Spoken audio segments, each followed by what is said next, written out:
মোটরযানে গতিসীমা নির্দেশিকা পুরোপুরি বাস্তবায়ন করা গেলে সড়কে অকাল মৃত্যু কমিয়ে আনা সম্ভব।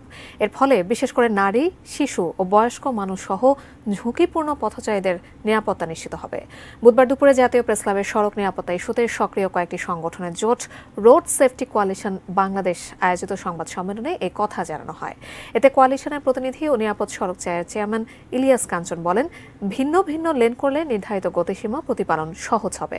সম্প্রতি সরকার মহাসড়ক ও এক্সপ্রেসওয়েতে প্রাইভেট কার ও বাসের সর্বোচ্চ গতি ঘন্টায় ৮০ কিলোমিটার এবং এক্সপ্রেসওয়েতে মোটরসাইকেলের জন্য ঘন্টায় ৬০ কিলোমিটার নির্দিষ্ট করে দেয়।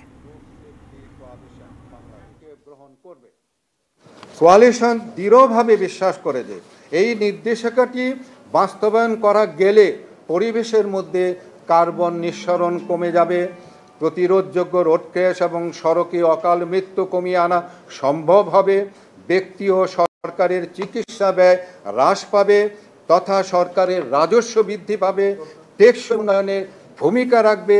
বিশেষভাবে প্রণিধানযোগ্য যে এই নির্দেশিকা বাস্তবায়ন করলে সড়কে নারী, শিশু, বৃদ্ধ সহ পথচারীদের নিরাপত্তা নিশ্চিত করবে।